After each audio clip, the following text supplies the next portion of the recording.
Hey everybody, this is Joe. And this is Sam. We are Subterranean Annihilation. And we are unearthing underground filth.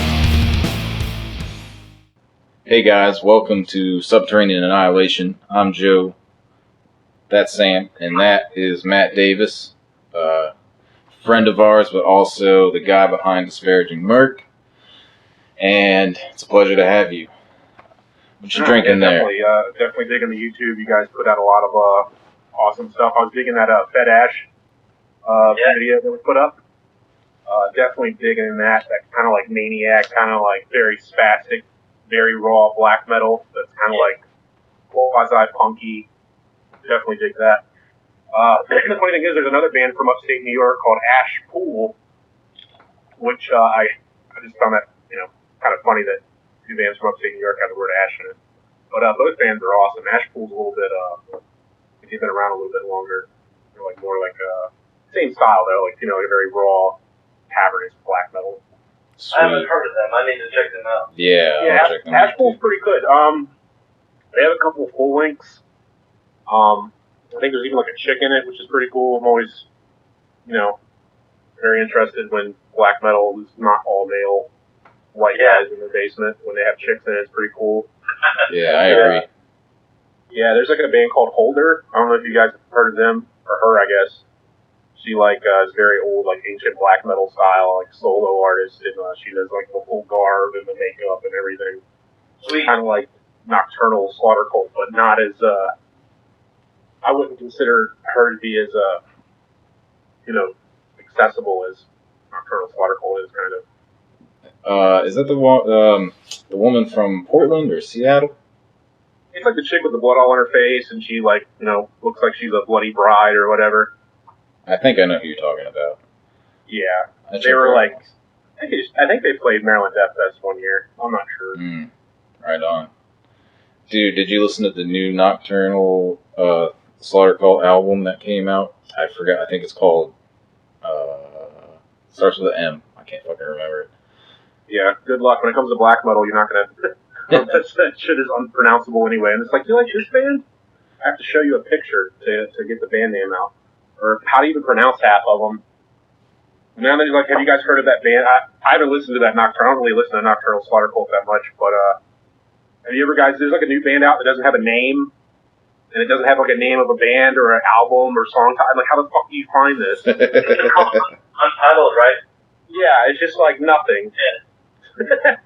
I actually know one of the guys in that. I don't think he should. I'm not gonna say who he is, but no, I got it. It's cool. I get it. They're doing like the anonymous thing. He's actually a really good musician. Kind of cool concept, Yeah, definitely. I mean, it's just like, how do you go to the record store and ask for it? Be like, can I get the? Yeah. Do you have the new record from? Yeah. And then I'm super anal, so I would be like, where the fuck do I put this at in my record collection? Yeah. You just go in the U section. It goes before the numbers. In the number section. Yeah, it goes before the numbers. Gotcha. Have you ever seen the movie Booty Tang? Yeah. Yeah. It's been a long time. He was in the studio and recorded a whole album. He's just like, Yeah. That shit's funny. Booty's so fire, he don't even have to say nothing. I'm gonna sign your pity on a run attack. Saw that tape, my Davey. That shit's hilarious. Well, this is off to a good start. Awesome. But I do got some questions for you. Oh snap. So what got you into heavy music? I would say like middle school, because I had like two older sisters, and as you can tell, that was like in the '90s. So like they were like Lilith Fair bands, and I just wasn't into that. And so like I just didn't like the soft stuff. So I think just about heavy metal just like really attracted me. Like when I was in middle school, and it kind of started out with like listening to like White Zombie and unfortunately Pantera. Hell yeah. Yeah. And it just kind of like resonated with me. It was like fucking heavy. It just kind of like coincided with my other interests, like in movies and stuff. You know, like if you like the Terminator, it's not going to sound right if Sarah McLachlan's playing over it. Yeah, It exactly. sounds a lot better with heavy metal riffs. So like, yeah, I mean, and I had friends that were really into it, and I remember like in middle school, I had a friend that got like really into it a lot earlier than my other friends. I think like he started listening to like Nile and fucking Brutal Truth, and like he would play it, and we'd be like, that just fucking sounds scary. Hell yeah. He'd have like these big like '70s like fucking old school like speakers, and they would just like. Like never heard anything like that. I love that shit. You can feel the but air. Like I said, I've always said the funny thing, like people don't come out the cunt listening to Cannibal Corpse. You started somewhere. Exactly. Yeah. Exactly. And a lot of those bands still stick true. Like White Zombie, like the first two, like well, obviously not the first two, but like Astro Creep and El Sexorcisto are fucking awesome. Yeah. I've tried to convince my friends recently too that early Pantera is a lot better than later era Pantera. But have you heard the Gods of Thunder EP? Gods of Thunder by White Zombie? No. I know they had a couple things before El Sexorcisto or whatever. Yeah, it's actually really good. I never knew until I tried the White Zombie Challenge. But you can pretty much skip every other album. Yeah, I remember that. There's like 14 albums that you don't need to listen to.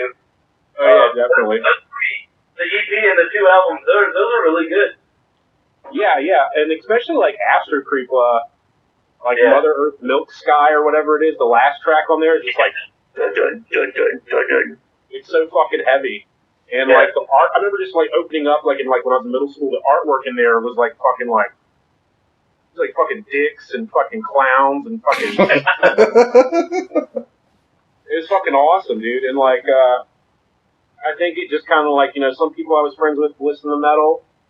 But it was definitely cool to listen to something that not everybody was really super into.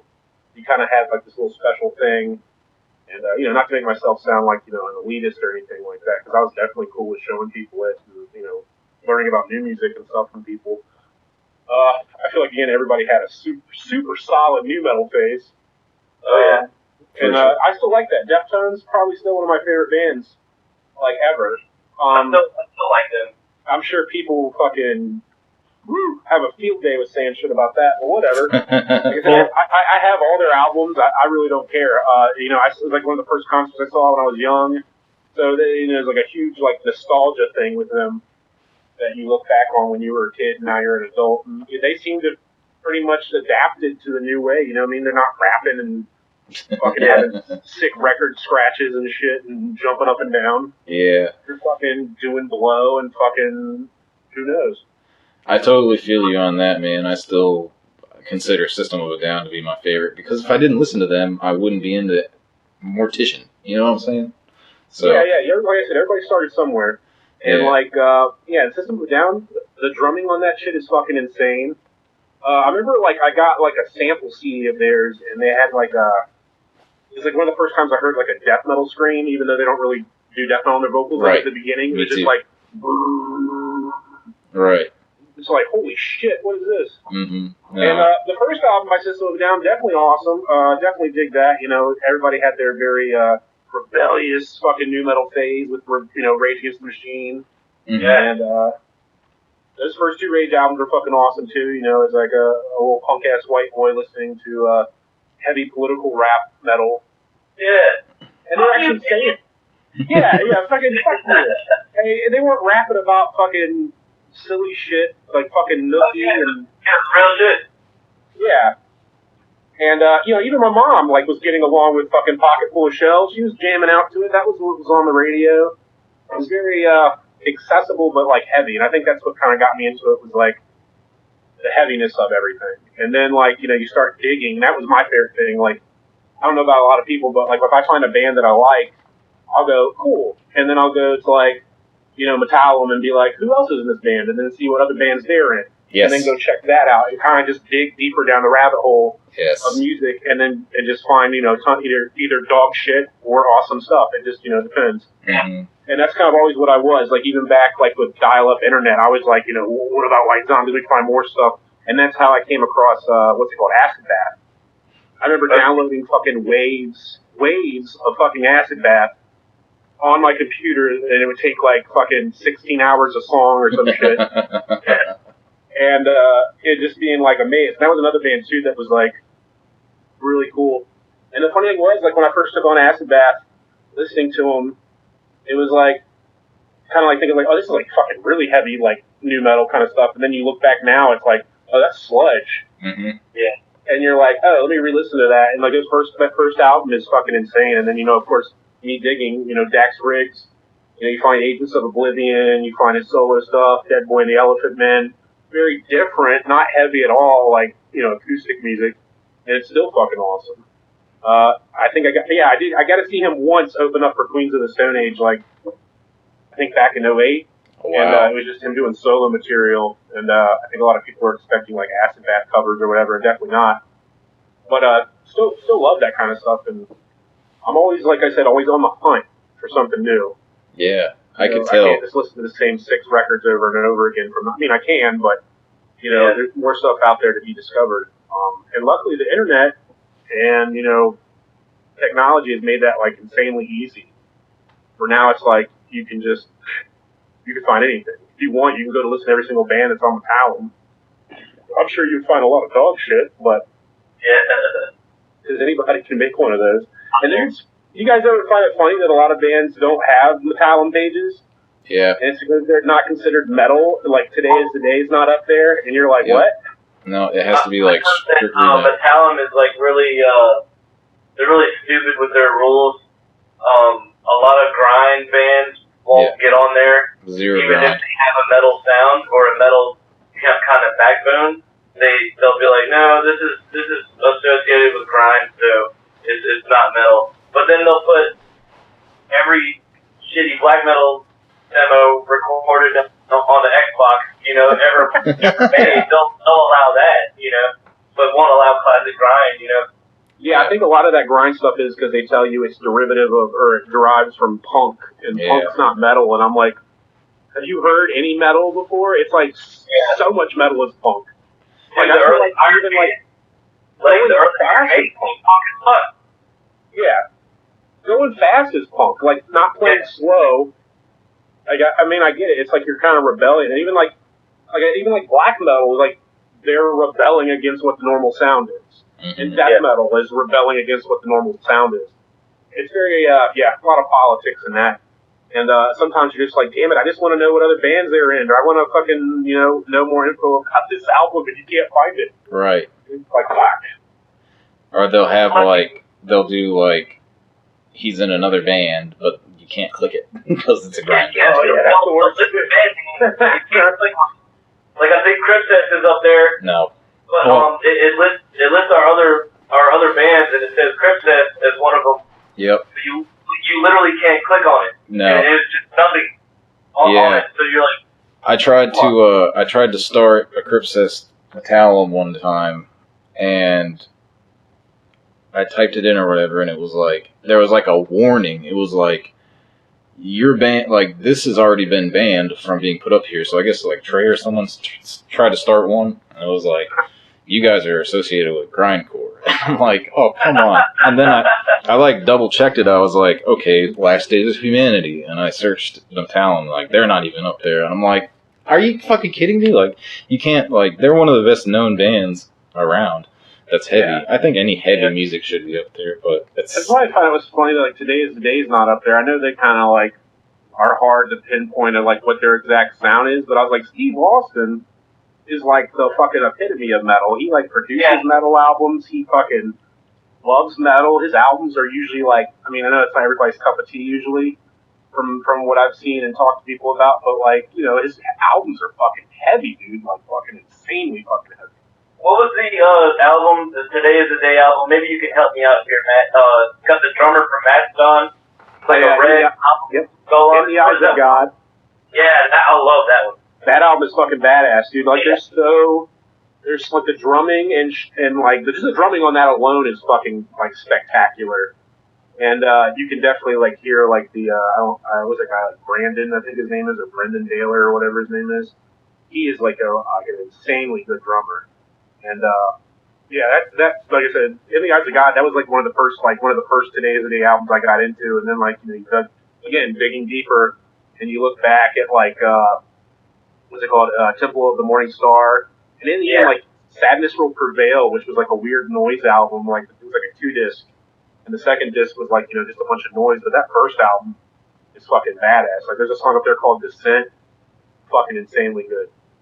Steve Austin is also like he's like a big gun nut and like fucking crazy, but he's like the most nicest down to earth guy ever. Like he's like the chillest, like calmest fucking dude. Like you would never suspect him to be like in a crazy metal band like that. I actually saw them at Hoopla's back like in 2003, I think, with when Sadness Prevail came out, and that's when he still had hair. Same thing. Looks like a maniac. Totally nice guy. Yeah, well, it's funny you should say he's a gun nut because when he was playing, he had a Glock hat on. Oh, and I got yeah. two together there. Yeah, he has a lot of yeah, he's a big gun fanatic.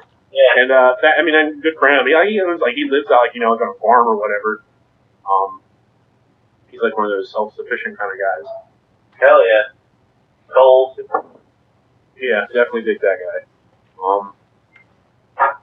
I'm glad they came here too. They came here a couple times. Mm-hmm. I saw them at Shaka's, and then I saw them again at the at Charlie's over there on Granby Street.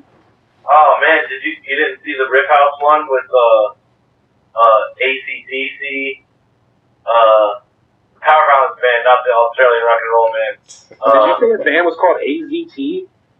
No, ACXDC. Okay.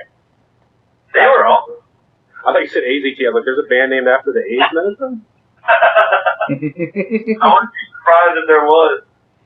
I know Cephalic Carnage got this song called AZT, but that's another band too. Whatever happened to them? They just like disbanded. I know I'm not really like super into grind, but I remember like they kind of tiptoed in the grind thing. Their bass player played on a Havoc album recently, and he's a really good bass player. He did the thrash style very well. Not the new Havoc album, but the last one. Yeah, I like their album covers. That's the thing about thrash metal. I'm not super into thrash, but I always like find their album covers to be like amazingly like beautiful. They're always like very conceptual and have like I think I just kind of like the way they draw people on them and stuff. And then I can get to listen to it, and you're just like me personally, I'm just like. I don't know. Like I said, there's a couple bands I like. I mean, that were, I guess, thrash. Like, I listen to Metallica and stuff like that. Like early Metallica when I was younger and early Megadeth. And I'm trying to think of any other thrash that I liked. It's never been my thing to go to. I don't know why. Because I know, like, death metal has a lot of it in it. And there's a lot of awesome thrashy death. What's up? I know you like Sodom. Sodom, yes. But I feel like they kind of, like, tiptoe more so, like, they were a lot more evil, and they're not just like, yeah, dude, we're drinking beers and fucking partying. Yeah. And fucking got our fucking baseball hats with the flip up and all that shit. They're more fucking just, like, real evil, like, what's it called, like Agent Orange and stuff like that. It just was more like the vocal style was more ferocious, and the riffs were nastier, and just kind of had like a like a razor sharp edge to them that like I don't know, like what's it called, Earthling? Those guys from Harrisonburg. Mm-hmm. Yeah, they kind of do like a thrashy death metal, and I dig that. So like, when bands kind of push it more towards like death metal and thrash, I'll kind of listen to it, but it's like straight up American thrash. I'm just I feel the exact same way. Have you listened to the new Battlemaster? No, I saw the album cover for it though. It looks fucking badass. It's only one song, but dude, it's awesome. They're like one of my favorite Virginia bands, and they fucking incorporated some black metal into the thrash that they normally do, and it fucking rules. It's like Immortal Road of Thrash album. Nice. Dude, it's sick. You gotta check out the new track. Yeah, I saw them open up for Inquisition. Sketchy black metal alert. I saw them open up for Inquisition at Strange Matter, like back in the day. I was at that show.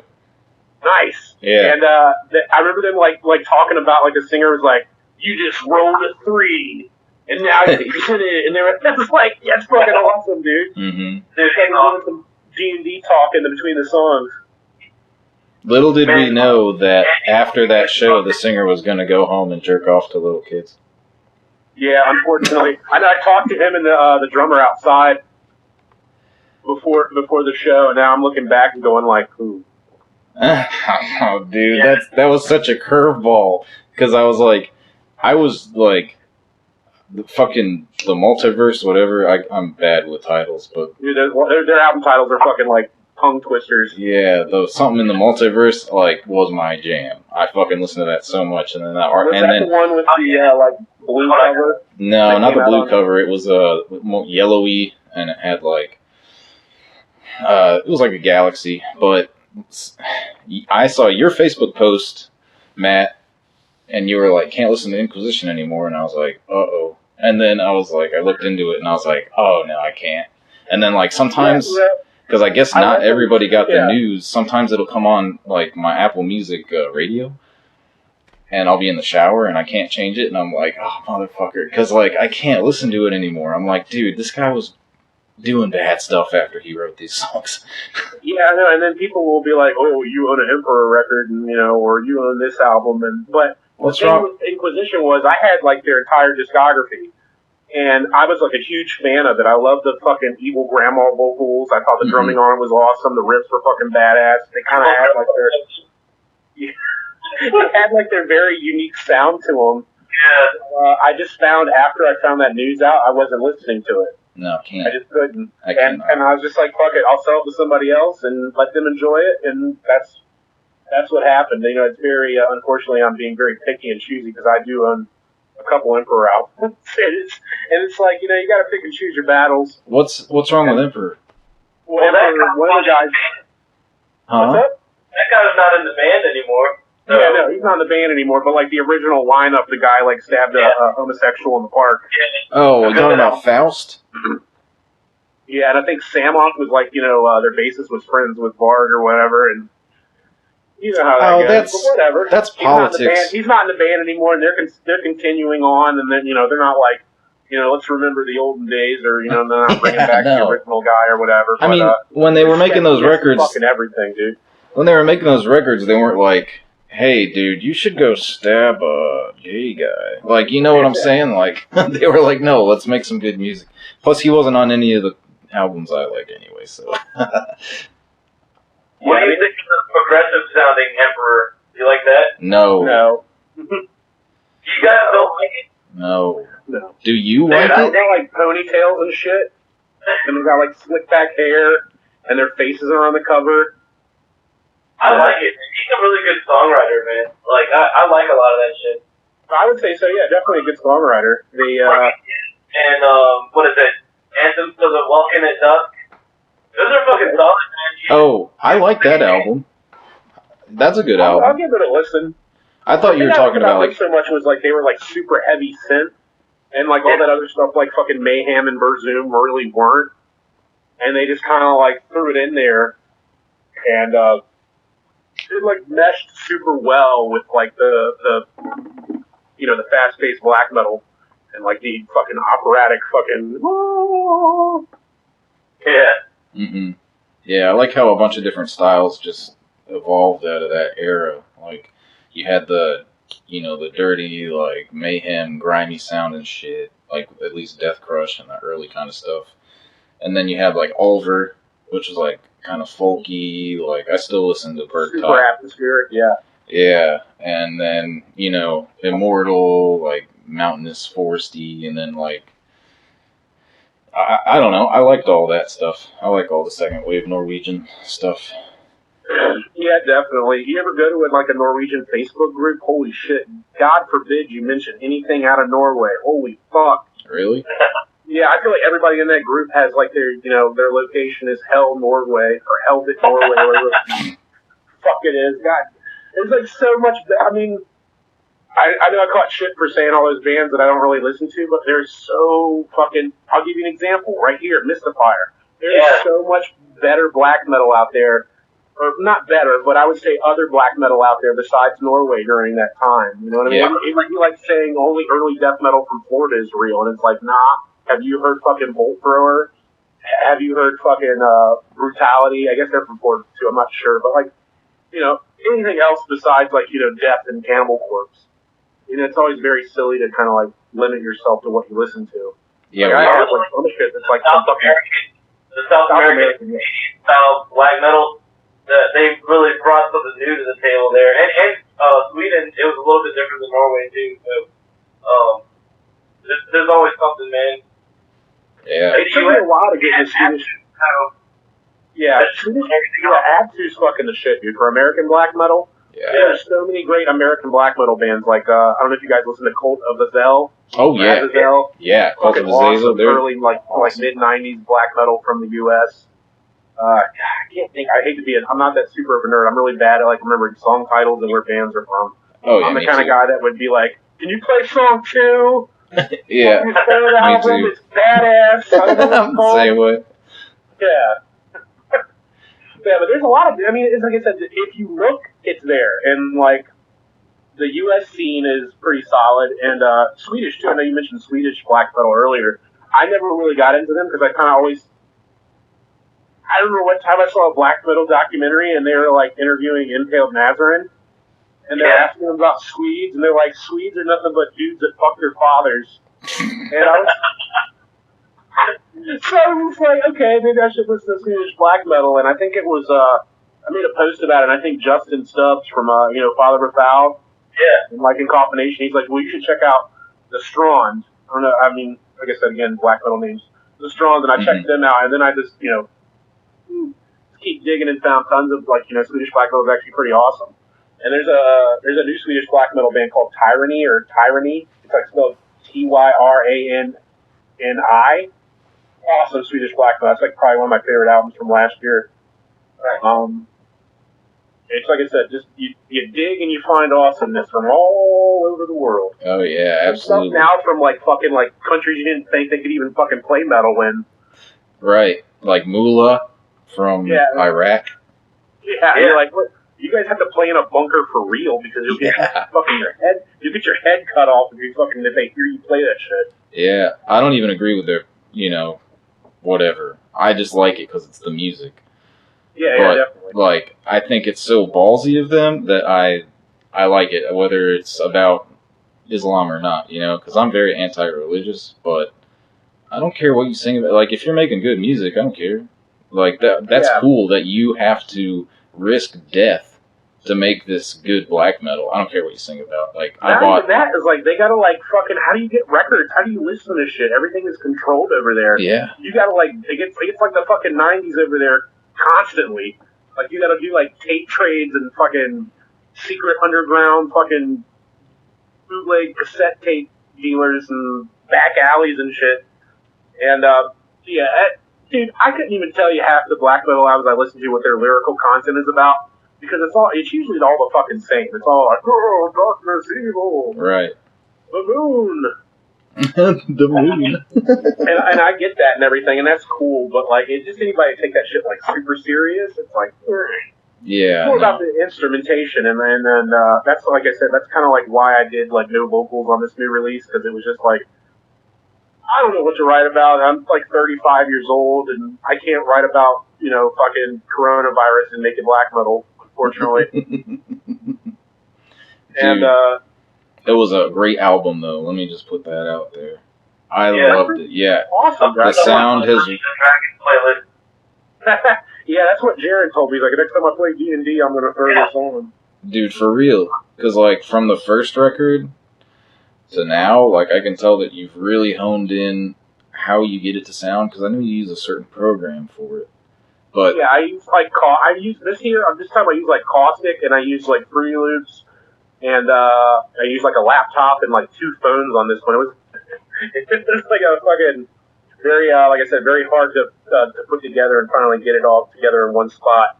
But it's like when I was making like music and stuff when I first started with it, it's always been the same thing. Like, I whip that out and start fucking around with it just like you would, somebody would whip out Angry Birds while they wait at a doctor's office. It's something that, occupies my time. It's really fucking fun to do. And I want to see, I'll hear something, in music, and I'm like, I wonder if I can do something kind of like that. And it was kind of like, just like a mishmash of, like, everything that I like about metal. And, I never did it to kind of like make money or fucking do any of that shit because, there ain't no money in it. There definitely ain't no money in it for what I do. It's always been for fun. And I think, too, meeting my wife definitely helped that out because she's legitimately musical is always what I always try to describe it as. She could actually play like guitar and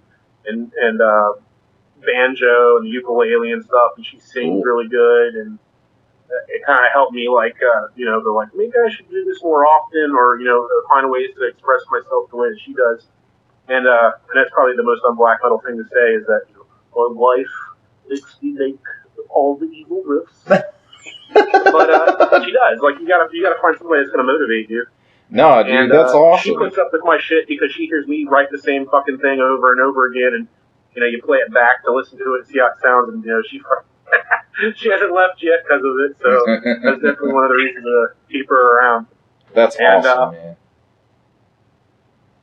I've tried to play like guitar, and I've had a guitar before. I think my fingers are too small to play it. I have like little fat baby woman fingers, and I just can't play. And that's what kind of like drew me to like the electronic side of music and like synth and like keyboards and things like that, because it's more than just going like beep boop beep boop. You have to like change stuff around. You got to like mix it. You got to add like effects to it. I don't have the patience for it. I've tried it. And that's what I liked about working on this new one is because like I feel like I spent a little bit longer time on this than I did with previous stuff, and I would let shit sit for a long time and then like go back to it and then like rework it, and it was definitely fun. And like now that like Dungeon Synth seems to have like a very big, it's becoming more popular again. I always kind of like bands that like, Dungeon Synth is cool, but I kind of like bands that like mix it together, like with Dungeon Synth, or like you'll find a lot of black metal bands that have Dungeon Synth before their album, or like it's like in between like instrumentals. And then now there's just bands that like completely mix it together. There's like I know I brought a couple of tapes for stuff that I've been listening to that's pretty solid. Stuff like there's a band called Entrancement. It's like I feel like the whole thing is nothing but Dungeon Synth, but it sounds like a black metal album. It doesn't sound like fucking a read-along tape for Lord of the Rings. And then bands like Candelabrum, bands like Evil Feast, all are like, like very like heavy synth and heavy black metal, very mixed together. And then bands like Weirvin, which they do kind of like a cool thing where they'll do like a Dungeon Synth track, a black metal track, a Dungeon Synth track, a black metal track. Yeah. It's pretty fucking solid. And Weirvin's probably like one of like I definitely hope they put out more stuff. They're spelled Wyvern. Again, black metal band name. Can't pronounce spell. Weirvin. Send me that because I won't be able to spell it. So send me that after we. Yeah, definitely. Yeah. And then there's a band called Weeping Nimbus, and my wife jokes because she's like, "That's a Harry Potter broom." But it's like I don't think this one's black metal. It's more like just like a weird psychedelic noise thing. But it sounds so fucking creepy, like it was like the soundtrack to some kind of like old silent film.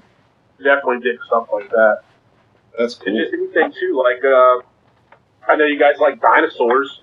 They even have fucking dinosaur fucking synth, dude. It's fucking crazy. What? Wait. What? It's a band called Diplodocus. Yes. And they have. Do you see the dinosaur on there? It is dinosaur synth. It's hilarious because like we don't know what dinosaurs sound like, but they got dinosaur noises in there. I mean, it's like Dungeon Synth, it's nothing but like dinosaurs like themed fucking Dungeon Synth. It's hilarious. Interesting. Yeah, they're definitely worth checking out. What's it called? Who's the label that puts them out? Dungeon Deep Records. They kind of have like, I would say they're probably like at the top of they're like the leaders of Dungeon Synth now. They're the kind of people that put like, we're going to put an album out on Friday at noon, buy it while you can, and it sells out, like that. Oh, cool. I like the fact that it's made you were talking about bands that do black metal and then a Dungeon Synth track and then black metal, then Dungeon Synth. Have you heard of this band called Ustalost? No. they have an album called The Spore of Vipers. And you're gonna have to send me that too because I have no idea how to spell it. But it's really awesome. They do a black metal sound, which is really like otherworldly, like kind of like out there, spacey black metal. And then they'll do a Dungeon Tip song in between each black metal. So I think there's 6 black metal songs and a Dungeon Tip track in between each one. And the dude's just screaming bloody murder over the Dungeon Tip. It's awesome. Like they're just playing this creepy organ like Dungeon Tip track, and he's like it's weak, but it's actually really good black metal. I'll send it to you after the interview.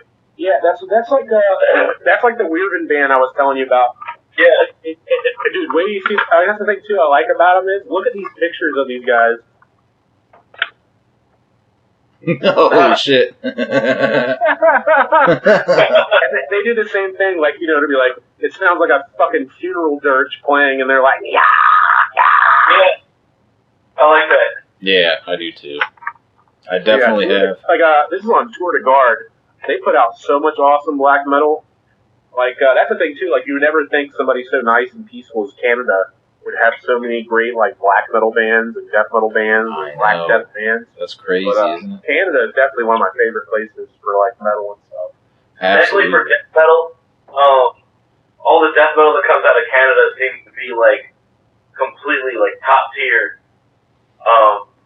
Like when Tomb Mold came down here, man, I was like blown away. I was like, holy fuck! And then Nighthawk played with this band. Oh god, they're gonna kill me for saying this wrong. Grime Exemia. Oh, Green Exumius or whatever. Yeah. I have a couple. I have one of their albums. Yeah. They're fucking awesome. Yes, very. And the bass player was like this war metal dude, and they had like this war metal, like black metal, but they played death metal kind of thing where they mixed it all together. Oh my god, it was fucking awesome. Like every band savage. They put out they have an album. I think they have a couple albums out on Dark Descent. I have one of them. I forget which it is. It's like a skull in the front and it's like white. Yeah. Well, it's been a while since I listened to it, but yeah, definitely. And then you got bands like the Mighty Blasphemy. They're from fucking Canada, which is fucking it's fucking hilarious. Those evil motherfuckers. What's up? Cryptopsy? You say Cryptopsy? Yeah. Okay, yeah, definitely Cryptopsy. Is Lord Worm in there anymore, or do they have a new guy? No more Lord Worm? It's a new guy. I remember, like, he would used to, like, feed worms to the audience and shit, and he would eat them, too. Yes. I would probably do that if they did, like, a None So Vile, like, tour. I would eat those fucking worms. That would be my my payment for witnessing the riffs. You would? Oh, fuck yeah, dude. If Lord Worm said, here's a worm, eat this, I'd be like, yum, yum, yum, yum. And their bassist would be like, I love that. That album, None So Vile, was... that was like one of the first, like, super, like, death metal albums I got into was None So Vile. Me too. Yeah. I remember I got it at fucking Warehouse Music on fucking Granby Street in Norfolk. And, the album cover, just like, fucking, was it John Paul the Baptist or one of those fucking things. Like, he's got his head on the fucking plate. Mm-hmm. Just the album and just in, that and like the beginning of it with that fucking like animal roar. He's like, you're pretty good at that, aren't you? And it's just like, it's just you know what that movie that's from? What is that from? The Exorcist 3. Okay. Really good movie. You should check that movie out, dude. It's like, it's got Brad Dourif in it. You haven't seen Exorcist 3, Matt? That's like one of my favorite roles that he's ever done was Exorcist 3. It's more of a psychological thriller kind of. It is a horror still, I guess. But yeah, that to me that's the best of the Exorcist movies. By far. It's so good. It's such a good it's a funny movie. thing too. I know, like, a lot of death metal. I never really like got like deep. I know you guys are like super into horror movies and stuff. Nah, just him. That's him. Yeah. Okay. Yeah, I only really like tiptoed like in like your basics. Like I've seen and I'm pretty well versed in the whole Freddy Krueger thing. That's like one of my favorite like things. Have you watched the new documentary about Part 2 where they're basically saying it's like the gayest movie on earth? Where like Have you seen that at all? Like, did you know that? Oh. Dude, I'm telling you, it's like, it's pretty, it makes the movie even better if you look at it, because the way it's shot is like, you got like a guy now instead of like a chick who's getting terrorized. And then like everything in that movie is like super blatantly homosexual. Like, he like whips the fucking PE teacher's ass with fucking towels. He ends up like in a leather daddy bar. And the funny thing is, they try to say that like Freddy's possessing him, as if like the possession is like, you know, homosexuality in the 80s was like, you know, real. It was hard to come out because of AIDS and all that stuff. And if you go back and look at it, it's like a very profound movie about like homosexuality in the 80s, which you would not expect from a slasher movie at all. Dude, I guess I never noticed that because I usually skip right to Dream Warriors and 4 because those are my favorites. But every once in a while, me and Amber will marathon all of them. And even we watch the bad ones too. Like he screamed like a fucking chick. He screamed like a chick. Yo, yeah, he does. And he's actually like, the new documentary, I think it's on like Amazon. He's actually gay, and he's like, that movie was hard for me because at the time, like, you know, like people that were gay were fucking, you know, ridiculed or you know, depicted as like this, like, you know, monster because of the AIDS virus. Yeah. And he like didn't act after that at all. Like, he was like really big. Like, he like did like a play with Cher. He was like on Dallas in like the 70s, and then he got that role and didn't act after it at all. And now he kind of like is like one of those guys that signs autographs and stuff all the time. But after like hearing that, because I remember like they did like that, it was like a 6-hour-long Freddy doc about all the movies. Did you ever watch that one where it's like they document the entire series from like beginning to end? They talked about it briefly. Yeah, I think it came out in like 2010, I think. Yeah. And they covered that briefly, and then now they just put out a new one in 2020, and the guy seems like he was just like, you know, the 80s was fucking hard to be gay, I guess, because of, you know, everybody worrying about the AIDS epidemic and whatnot, and being, you know, presented negatively in the media and whatnot. Yeah. But I think it like revamped, you know, because 2, I feel like a lot of people thought was like the weakest one of all of them. But it definitely, now when you go back and look at it, it's like, oh, this is like a completely different like message and different aura to it completely. But I'm like you. I'm a big 3 and 4 fan. That one, did you like that one they redid with the dude from Watchmen? Which one is that? They did it like a Freddy Krueger reboot. Like it was like they did part 1 again with the dude that played. He played Rorschach in Watchmen. Oh, shit. It's not good. Don't watch it. Don't watch it. I usually try to avoid the reboots, man. Yeah, well, I mean, it was good because they could do a lot more stuff in it because of technology, but, like, Robert Englund is, like, he's, like, the perfection of fucking Freddy Krueger. No one else can do it better than him. And that's the funny thing, too. Like, even he was saying, like, in part 2, he was like, I was purposely doing really gay shit with this guy. I was, like, sticking my claw in his mouth like a dick and everything. And he's like, I was doing that on purpose. And, he even said, like, the effects guy told him not to let him put that blade in his mouth. They were like, it's hilarious. Like I said, like, it takes it from being like a simple horror movie that wasn't that great, and then you add all this extra information to the background of it, and it turns out to be like this whole entire new movie, basically. So yeah, that documentary is definitely worth checking out. I don't remember what it was called, but even like the cover up documentary had like the Freddy claw, like on a dude's dick, like on his pants. This dude was like feeling his dick on his pants with the Freddy claw. It's really weird because they usually make Robert Englund. There's a movie called, oh god, Trey's gonna kill me for this. I think it's Galaxy of Terror, or Galaxy of Terror, but it's Robert Englund.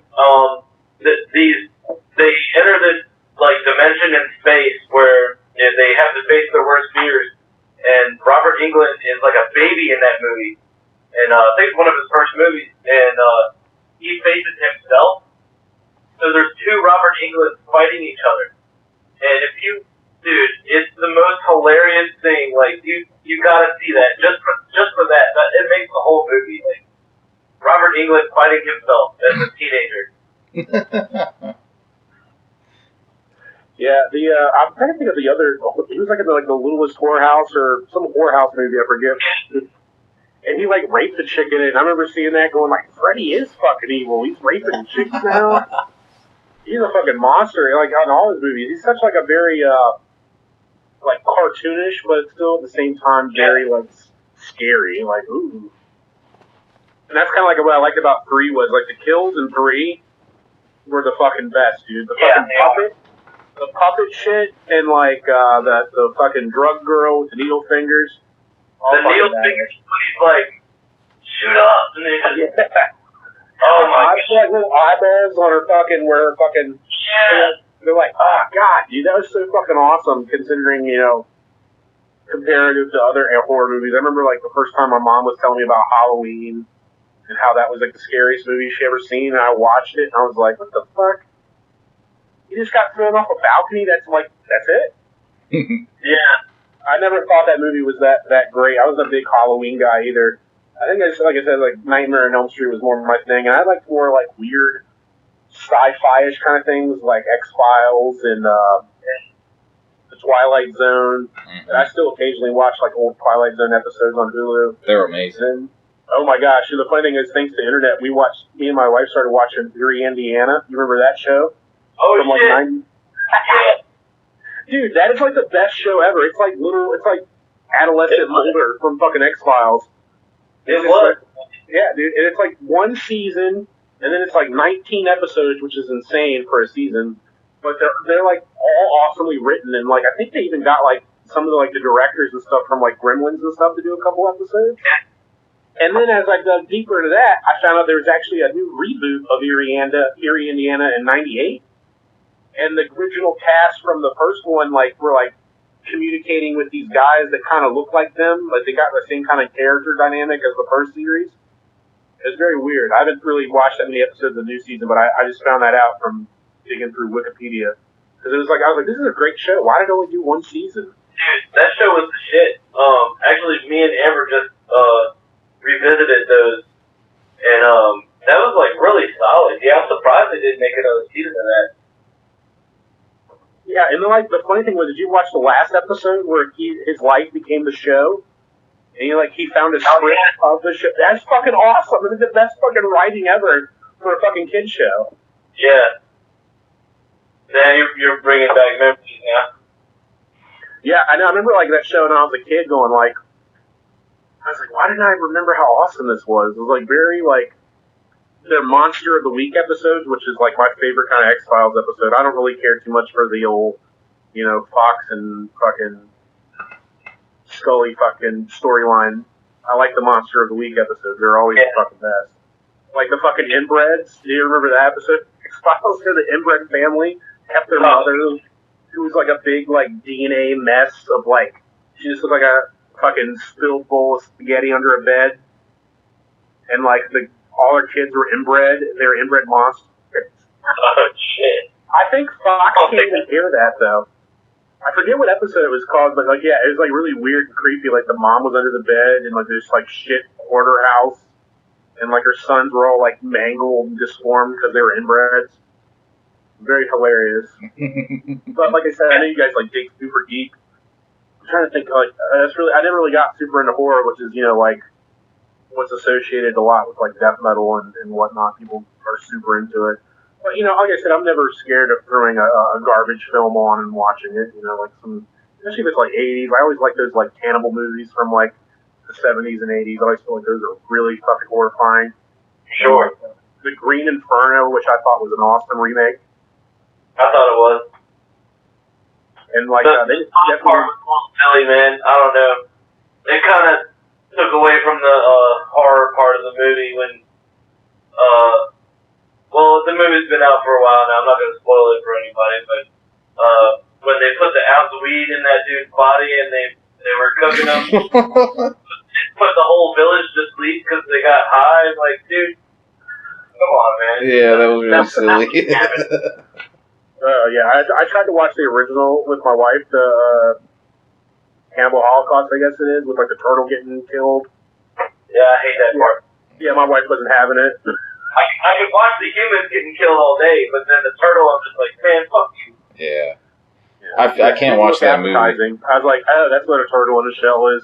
I was under the belief that turtles and shells were like in the cartoon, like they were wearing their boxers and they. Yeah. But unfortunately not. It was a big goofy mess inside of there. And Cannibal Ferox. I don't know if I'm saying that right. Ferox. I would say Cannibal Ferox. Cannibal Yeah, Ferox. Yeah. I don't know. Yeah, I've seen that one too. It's been a long time though. I'm trying to think of other horror movies that we watched that we thought were fucking awesome. I know like Hulu does like this new series of like horror movies we tried watching with like Puka and stuff like that. Dude, I liked it. It's pretty good. Actually, really good. I didn't like the second one though. They did it like Puka Returns or whatever. Oh, I don't know, man. But it's not that good. First one was actually really good. Dude, he puts on the suit and he gets all like crazy and shit. He turns red and it's like, yo, the Puka, man. I'm glad you said that because I don't think anybody else has brought that up around me, and that was actually a really sick movie, like Hulu After Dark series. The Puka. Yeah, that little thing was scary too. It's like the big eyes. It's like. Yeah. He's like an evil furry. Yeah. Yeah, and I'm trying to think. There was like I watched a few of those other ones. A lot of them are just like shitty versions of what like Are You Afraid of the Dark turned into a movie pretty much. Dude, it's funny you should say that. I think that might have been my first introduction to horror was watching Are You Afraid of the Dark. Oh, dude, that clown one was Zeke the Clown. That scared the shit out of me when I was a kid. Zeke the Clown was a fucking scary episode. And the funny thing was, I remember like returning to it and watching them and going like, "You fucking pussy! The fuck were you scared of, you dork?" Fucking Nickelodeon. But they did have some like seriously like fucking really good like scary episodes. Yeah. Compared to like if they try to run it now, I'm sure it would be fucking awful. I couldn't even get past the intro when I was a kid. Up? I couldn't even get past the intro when I was a kid. I'm serious. When it would come on, I'd be like, "No, change the channel." I'd like with the remote, I'd be like, "No, I see the fucking doll going back and forth." No, dude. I have always. You want to know what really fucked me up, like traumatized me as a kid? My dad used to make me watch shit all the time. But I was already watching like Tales from the Crypt and stuff. But then he put on this Doctor Who episode. I don't remember what the episode was called, but it's these statues, and they move every time you close your eyes. So these statues were actually demons, but when you were looking at them, they couldn't move, so they looked like statues. But if you would blink, they would move a little bit. So every time that you close your eyes, they would get a little bit closer. And dude, that fucked me up as a kid. Like I slept with the light on. Like I couldn't. I was like not okay. Like I did that, and I could watch Tales from the Crypt. No problem. Like I love the Crypt Keeper and stuff. And Candyman, the first Candyman, that fucked me up as a kid. Like that movie is like so like dark and like filmed eerily, and like I think it was like the first time I ever seen like did they just spell out shit and feces? Is that shit on the wall? Yeah. Holy fuck! And there's a fucking they ripped the dog's head off and fucking ate a baby or took the baby. Yeah, that movie was like one of them ones like you watch like at a friend's house because their parents are derelicts. And like you watch it, and you're just like, holy shit, what the fuck? And then I remember those friends. With it. You can't talk to your mom or dad about it. You just gotta sit with it in your head. Let it manifest like a fucking Holy monster. shit! Is that why we're so fucked up? Yeah. Dude, my dad made me watch this when I was like 11. Yeah, and there's a fucking. fucking. I couldn't go to a bathroom. I couldn't go look in the mirror because I'd be afraid. I wouldn't even say Candyman in the mirror. I'd just be afraid of the mirror. Like, you know what even scares me of is like the Cabrini Projects or whatever they are. Yeah. That's actually a fucking real place. Like I remember like looking that up on Wikipedia years ago, and just like that would be scary as shit. You live in that? You live in like a fucking labyrinth of evil with just like spray paint walls, and it's all blocked up. They said like the people would like start like blocking like the awnings in front of their apartments where the walkway were. They were just all blocked off so you couldn't see. Ugh, yeah. Scary. Yeah, that's Definitely creeped unsettling. me out. That was like definitely one of those ones you see at a friend's house and get scared the shit out of. Dude. You just have to sit with it. I don't know if I've told this on any other podcast, but that happened to me like when I was in elementary school. One of my buddies had like a sleepover birthday party kind of thing, and he was like a really rich kid, like he lived in a fucking mansion, and it was me and like 5 other kids, and we were in like his bedroom was like on the top floor, which was like way up there, and his mom like I guess we were like 6 or 7, and his mom was like, "All right, good night," and then she put on Halloween 5. And then, like, it was the first time I'd ever seen horror, ever. So, like, I just see, like, picks up the fucking scissors and then starts stabbing the shit out of the woman, and I'm like, what the fuck? And, like, I fucking started crying. Like, everybody's like, what are you afraid of? I'm like, are you, like, sociopaths? You're like, we're all 6 years old, and someone's getting stabbed right now. Like, I'm freaking out. I had to call my parents. They had to come get me at like 2 a.m. I was like, they didn't hang out with me anymore. I was very ostracized. Oh yeah, that's funny too. Like speaking of your episode of Doctor Who with the statue, that's like a little booze in Mario. That's all I thought of was like a little ghost in Mario. And then I also thought of I wanted to make a joke where I was like, I'll stand in front of the statue of David like this. Get it? Because it would come closer. Sorry.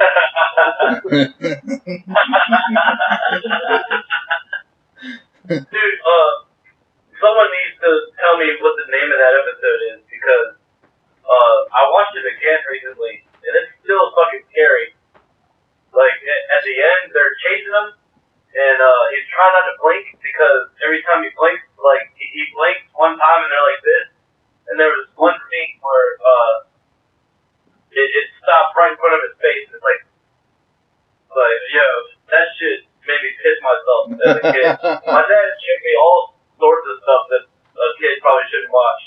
But it kind of made me the way I am, like I love horror now. I love sci-fi. That's cool, man. Like, my parents were never really big horror people. I think like the craziest thing my dad ever showed me was like Terminator when I was a kid. Terminator 2.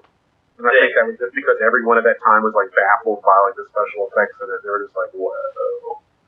I got to show this to somebody. And my mom probably didn't give 2 shits, so he showed it to me. And that's like a big Terminator guy. I always liked the first one better though. Yeah. The second one was just like, look what we can do with money. Yeah. And then the first one was just like really fucking scary until he looked at himself in the bathroom mirror, and then you're like, oh, his face is made of clay. Dude, that's funny you should say that because I think Terminator, the first one, is more horrifying because he's just evil. Yeah. He's a fucking evil robot. He's out to get you. He's nonstop. Well, same with T2, but T2 was more action. It was more of like an action thriller. And they're children. But Terminator is just classic, man. You can't top that. I mean, even with T2. They have the most badass chase scene when he gets on the bike and they're chasing him in the truck. That's one of the most badass chase scenes of any movie. Dude, and the apocalypse vision, just like, she's fucking on fire. I love that shit. Yeah. It's so cool. Yeah, that's a good movie. So, Matt, you're a comedy fan, right? Comedy guy, yeah, definitely. I feel like we're a rare breed in like the black metal, death metal community. Really they don't like to laugh, they just like to be serious. Yeah, they're just like, yeah, I just want to watch people die and be sad. Like, no, but, so, I'm a creepy guy, and I noticed that you had a shirtless selfie with Bert Kreischer. Yes. You saw him at the Funny Bone when he came through here? Mm-hmm. Me and my wife. That's so awesome because I've been really getting into him lately. Like, I've been into him for a while, but like, I haven't really listened to podcasts till I started this, and then I noticed that he has like a ton. And like, I've been listening to Two Bears, One Cave with him and Tom Segura, and I've been listening to like. I love Tom Segura, man. He's probably my favorite viewer comedian. Dude, Yeah, did he's you ever see his mom fucking fart? hilarious. That video of his mom farting? No. Holy shit, dude, watch that when we're done with this. She farts longer than any person ever. He catches her farting, and it's hilarious. Like, she just lets one rip like no one's there, and it was like the longest, most loudest fart ever in existence. I'm telling you, it's so funny. Hilarious. But yeah, Bert Kreischer, I think like the first time I got introduced to him was like, with like Joe Rogan and like the Legion of Skanks, and I listened to the Bonfire on Sirius XM, which is like Dan Soder and Big J Okerson. Really, I need to check that out. He makes his rounds, and like now, if you want to see him, you're gonna have to like shell out a couple $100 because he plays nothing but theaters now. I think when I saw him at the Funny Bone, he's like, "This is the last time I'm gonna be doing small venues like this," until 30 years from now when he has to come back and do the Walk of Shame. Yeah. But yeah, that show was awesome. I mean, like even like hearing stuff that you've heard before. He's such like a great like party dude storyteller. Mm-hmm. And I'm trying to think of who else I've seen. Like I've seen like Jim Norton, which I'm like a huge fan of Jim Norton's. That's awesome. I wish like he would do more stuff and people would recognize him more because he's definitely like one of like he's like the trendsetters. Like all these people now are like trans rights, women's rights, and he's been there since like day one with his appreciation of the transsexual community. And he's definitely one of those guys. Like now you could probably like people like dig up shit from comedians' pasts. And the cool thing about Norton is he's always been like super open about everything. So if you even tried to, he'd be like, I talked about that on Opie and Anthony for like 3 years. So yeah, and that's another thing too that put me into comedy too, was listening to Opie and Anthony back in the day on XM and Sirius. A lot of comedians, Bill Burr, Robert Kelly, Joe DeRosa, what's his name, Joe Rogan. Did you watch the roast of Rich Voss? It's on YouTube. Rich Voss, yes. Oh my god, dude, that roast is hilarious because, like, I mean, the Comedy Central roasts, they are funny. Don't get me wrong, but this one is way better. Fucking hilarious because there's no like censors. It's in a comedy club.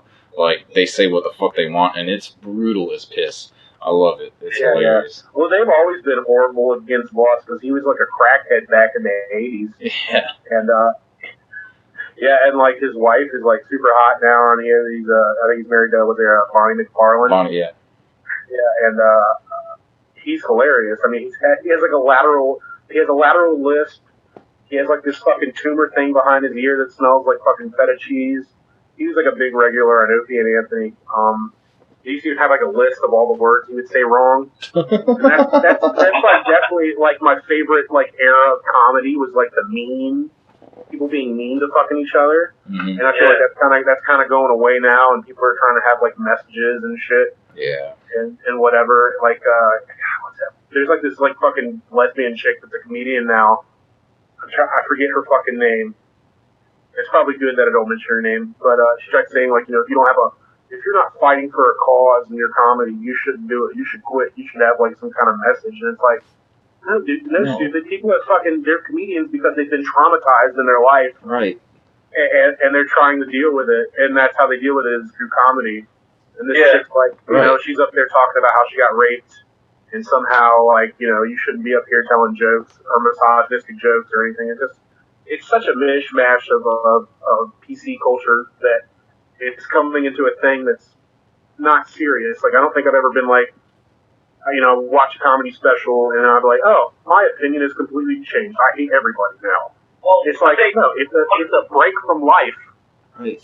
One of the main points of comedy is to take a serious situation, like something horrible, and you make people laugh about it, and it's part of a healing process, Yes. So, yeah, definitely. Tell it like it is. That's what I like. I like offensive comedy. Oh, yeah. Oh, yeah, definitely. I mean, don't get me wrong, I like the other stuff too, but when they're not afraid to say what they're thinking about, that's the best shit right there. Mm-hmm. I'm just a fan of good comedy. Like, if you're good at your craft, I like it. Because, like, Bert Kreischer, he's more, and Tom Segura, they're more storytellers. You know, and, like, Bert Kreischer, like, I'm not like him at all, but I love that guy. Like, I was never definitely. a bro partier I'd or a probably shot be taker. against them if I was like in high school, a guy like that, like a super alpha party dude. Yeah, I'd be like, fuck that guy. Right, but like now his like stories are fucking awesome. Yeah, and he I watched him and I listened to him and Dr. Drew yesterday, and he's talking about like how he's got OCD and anxiety and all this stuff, and I was like, oh, me too. Like, we're like each other, and it just like, I don't know, comedy brings humanity together for me, because it's like this bro comedian who listens to hip hop and like likes to party, which is not me at all. Like, well, we've got the same ailments. Like, people are people, and I love how comedy is like that. It brings people together. Like, yeah, and then there's other people that make you think, like Carlin and Bill Hicks and stuff like that. But like at the end of the day, like I feel like if you're weak enough to let a comedian change your opinion on the world, you're not really standing for much to begin with. I think they can help your opinion that you already have, or like they can help drive a point home. Like, they could put it in a way that you already felt that way, but then they put it in words, and you're like, oh, right. Like, David Cross, for me, when I first heard him, I was like, oh, that's, like, he's saying what I've been thinking. You know what I'm saying? Like, yeah. And, comedians like David Cross and those alternative comics like David and Maria Bamford and Zach Galifianakis and the Mr. Show crew and all that, like, that's for me like my group of comedians that I feel close with, but I love all comedy, any stand-up or like skits, or like me and the wife were watching SNL today, like anything. Just like, I like being in a good mood, I like laughing, but I recognize that I have, I'm a human, I have anger and I've dealt with trauma, and that's the way that I deal with it, is making angry music. So you got to find a balance. Yeah, definitely. And it's just like, it's like a temporary vacation from reality in all seriousness, too. It's like, I'm not going to be like, I base my life on everything George Carlin said. It's like, no, you probably shouldn't. Right. You probably shouldn't. But, you go, that's funny. I mean, you just have a sense of fucking humor. That's the funny thing, too, is like, a lot of people like, I'm not into comedy because I want a serious fucking diatribe from somebody. If I want that, I guess I would fucking search serious diatribes on YouTube or whatever. But I'd rather just laugh at silly shit. And like, it seems like a lot of that stuff is fading away too. Like the whole, like I said, I'm a big mean comedy, insult comic, roasts, because that shit's fucking hilarious. Yeah. Because it proves you can laugh at your own shortcomings, and you can make fun of other people, and at the end of the day, it's an all, shared love. That's kind of like what, like I said, with the whole Opie and Anthony era that I was a huge fan of, was just they were so, like, no one got away with anything. Everyone took a seat in the fucking chamber and had to get their shit handed to them, and it was fun. Mm-hmm. Like, dude, my favorite in the roast, what's his name? Is it Greg Giraldo? Yeah. Jerry? What's Jerry? Come on, help me out. He's on every roast. Jerry? You know what? He's on every roast. Who's Jerry who? Shit. Maybe it's Greg Giraldo. I don't fucking know. You're talking about Jeffrey Ross? Jeffrey Ross. The main guy, yeah. That motherfucker is awesome on roast. I love watching he's the greatest of all time, man. He's the best roaster. Yeah. Of all of them. And Greg Giraldo. He went to a prison and roasted prisoners, dude. Yeah. Dude, I saw that when he went to the prison, and he went up to the Aryan Brotherhood, and he was like, nah, fuck this. Fuck you guys. And he left. Because he's Jewish. He's like super Jewish. Yeah. And then that thing he did with Dave Attell, the bumping mics thing, was... Yes, that was fucking hilarious, dude. That was amazing. 3 nights of bumping mics. Dave Attell's a fucking beast. Dave Attell, yeah. Definitely one of my faves. I think, I didn't get super into him until recently, but like, I mean, I'd always known about him. He doesn't drink or anything? Yeah. I've always known about him, like, his show back in the day I used to watch and all that, but like... Oh, he was like up late or whatever, or like after hours or whatever? Yeah. But I've noticed from listening to a lot of comedians lately, like, they say he's the best. Like, a lot of them say, like, oh, Attell... Like, they even say that a lot of them wouldn't watch Attell because their delivery would be affected by how Dave Attell delivered jokes. Oh, yeah, there's a ton of Attell ripoffs out there. Yeah. But he's like a really nice guy. He like whenever he comes on like shows and stuff, he brings like candy and like snacks for everybody. He's such a real like humble guy. He's like, I just brought you guys some candy and some treats. That's funny. Definitely love that. The what's it called? That's what my new favorite show is. The Bonfire on Sirius. He's like I said, Dan Soder and Big J Okerson. Because Opie and Anthony is no longer a thing, and Opie's pretty much sucks at radio, and Anthony is like a super right wing guy. Tell anybody that you listen to Anthony, you're probably going to be called a Nazi. I did not know that. But the Bonfire is very still risque, scary stuff, comedy. You probably wouldn't want your boss to hear that you're listening to, and that's kind of what I dig about it. And it's definitely probably, like I said, like one of my favorite shows. So I don't know if you guys have Sirius accounts. You can find them on YouTube. But the Bonfire is definitely like hilarious comedy. Like I don't know if you guys remember like the whole entire Corey Feldman thing, where like he came back and started singing and was fucking embarrassed. I saw him at the Norva. Me and my buddy Gray and my wife went to the Norva. We bought a 3-hour set because I heard he was doing like 3-hour sets. Yes, it took him. I don't even want to see bands that like that long. We left at about an hour and a half. We were like, is this all these, like, we're gone. But the thing is, like, we thought we were going to be the only ones there in metals, like, attire. No. 80% of the people were wearing metal shirts. Yeah. And fucking the singer of Battlemaster was there, Andy Horn, he was there. And, dude, it was... I love Andy Horn, man. He's such a good front man. Yeah. Actually, going back to Battlemaster, I have a funny story of... His little talks in between songs as well. We were at this party in Richmond. Or it was a basement show. My bad. And he's some drugs are going around. He's like, I hear some people are getting high and tripping balls. Well, this song's about getting lifted on the wings of a griffin. And he just goes about being demons. God damn, that dude's awesome. If you're listening, Andy, I love you. Yeah. His in between song banter was always awesome. Like I said, he did like that. It's always fucking amazing. I think even like the guitarist or somebody from the band. I remember I was like pissing at Strange Matter, and he came up and he was just like, "That's a big piss, brother." And I'm just like, what the fuck?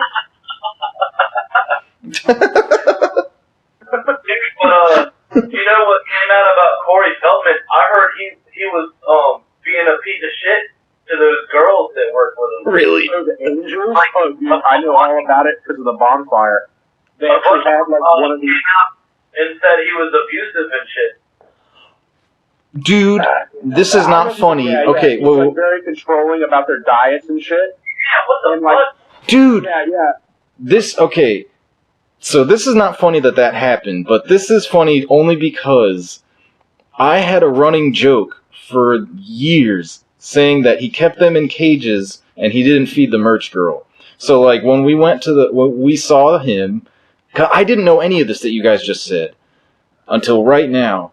But like he was like, go fucking go say hi to Stacy Angel at the merch booth and buy some merch. And then I yelled from the audience, I was like, but don't fucking feed her. And then, dude, he was getting pissed at us because we were laughing. There's a YouTube video online at the Norva when he played, and you can just hear me and my wife and Gray laughing our asses off.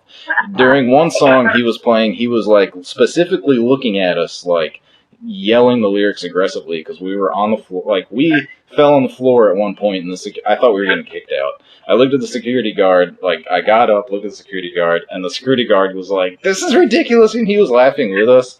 And so like I had this running joke with Michael Tepper from Gutted Christ, and like how he keeps them in cages in the back, and he doesn't fucking feed them, and like he whips them. I cannot believe that I was right. They said that I think a couple of the girls like pressed charges on him because What? he was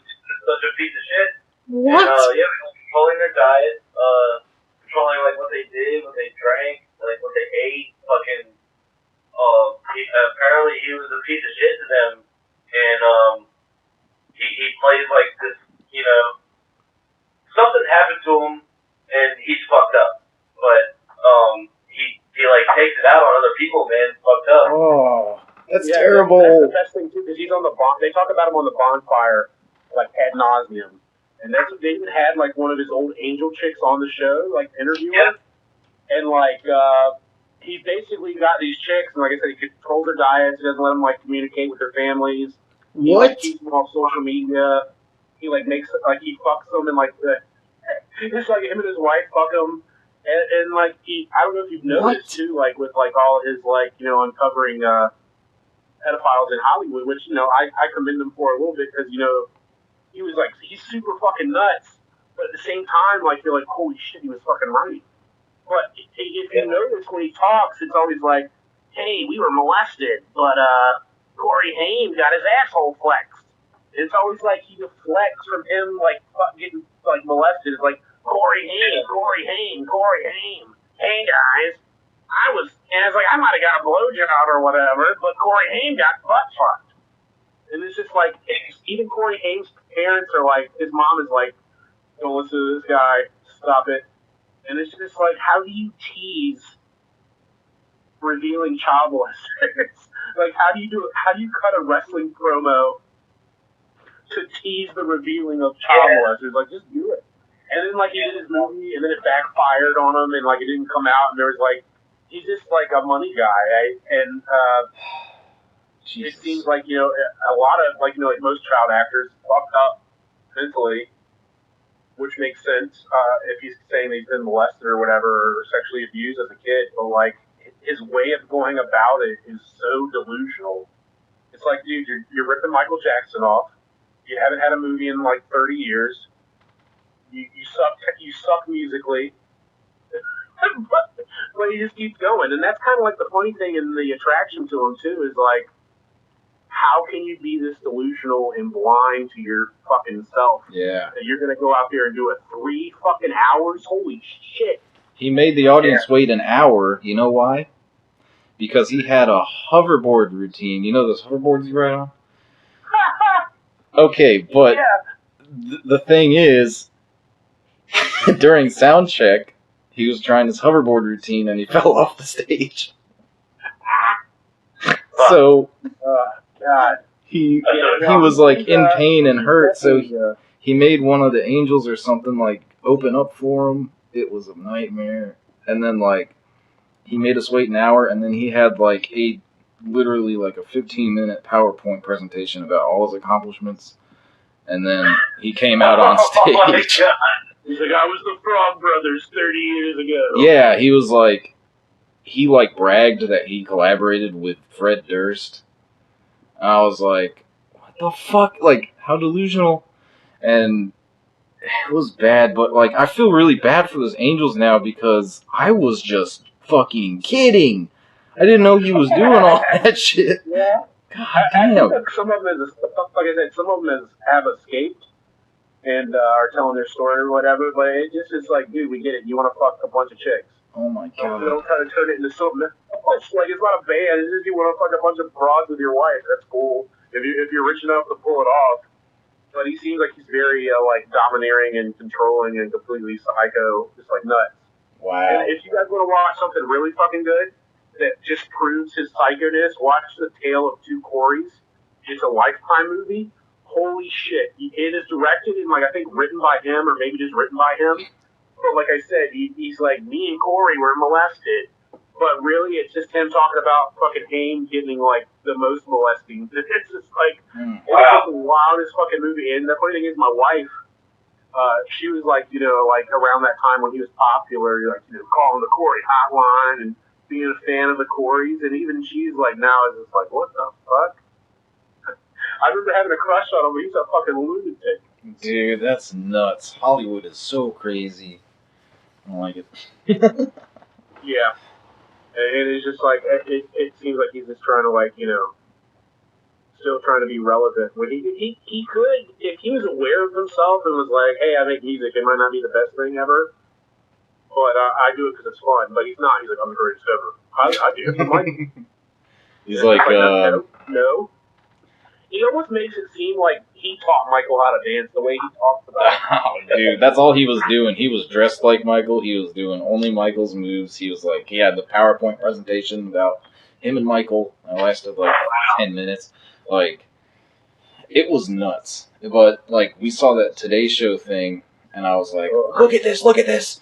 And, like, then we saw, like, Corey Feldman and the Angels at the Norva. I was like, tickets bought. Like, I'm buying tickets. This is it. I've got to fucking see this. He put out a double album. Like, no one wants that. No one wants to hear a double album from you, dude. Oh, my God. No one. He just, like, it's, like, really butthurt when people talk shit about him or present him. Like I said, if he was more self-aware, it would work better. If he was more self-aware, he wouldn't make Corey Feldman. Tommy Wiseau, the guy that made The Room, Yes. he's self-aware. Like, he knows that it's terrible, but it's so terrible that it became like a cult classic, and he kind of is like really positive about that. He's just like so positive that you're just like, okay, yeah, like, yeah. But Corey Feldman's the opposite. He's very, very negative, and it's like a train wreck that just keeps going because he's unaware. And like Steven Seagal. yeah, like Steven Seagal. You guys ever see, what's it good, Will Sasso? Yeah, Will Sasso. Will Sasso is like the best guy ever. Like, he does Kenny Rogers, which is hilarious. Kenny Rogers. He like smashed like bottles of Jack Daniels over his head. And then like when he did fucking the best one ever was when he did and I don't even remember the guy's name. Randy Newman. Hey, who's that guy that sings all those Toy Story songs? Randy Newman. Randy Newman. When he does Randy Newman, that's the best. Shit. If you want to watch hilarious shit, just Google or YouTube watch Will Sasso, Randy Newman. You gotta watch the one that's cigarettes and then just write the most ridiculous, dumbest songs ever. Songs for America.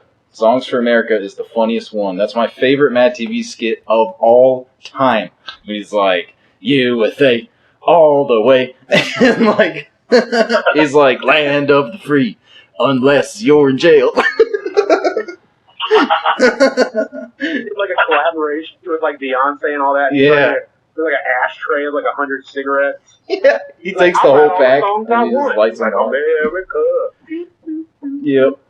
He does a collab with the guy from the Peaches, and he's like, "Why are you singing like that?" And he's like, "This is my real voice. You sound like a girl. I could have you killed by who? Your husband?" Yeah. Yeah, Will Sasso is fucking hilarious. Oh, dude, he's so underrated. Or Mad TV. Yeah. What's up? Say it again. You broke up.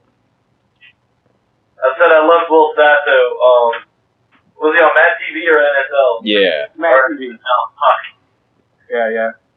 He even like did like these like little short weird videos for a while, like when like was that Vine was popular? I can't remember any can't recall any, but I remember them being like pretty fucking funny too. Definitely an underrated comedian guy, and you know you see him now like in movies all the time. It's like supportive roles or whatever. But yeah, remember when like Mad TV came out and just like, God, it's so funny. Yeah, dude. They did like They did Gump Fiction. Forrest Gump, Pulp Fiction. Holy shit! I don't even think I saw Pulp Fiction when that came out, but I still thought it was hilarious. Yeah. Well, we got to wrap this up here, fellas. I just checked the clock. But yeah, this was just awesome talking to you guys. This was so much fun. This was so much fun. Definitely. This was a great one. Thanks, Matt. I had one more question for you. What's up? So when all this shit's over, what's a dream show that you would put together? Lineup. Any band, any country, it doesn't matter. What's the dream show? Band? It'd be like Merciful Fate, Incantation, Immolation. Can I do OG lineup of fucking we'll say Emperor, even though we talked about the guys being bad, don't care. Who's a band that I really want to see? I'll even throw bands up there that people don't like. I would like to see the Melvins. And Soundgarden. I'll throw that up there too. This Chris Cornell, great vocalist. Their early albums were heavy as shit. Oh yeah, they were. For sure. That'd be a weird lineup. That'd be a very weird group of people.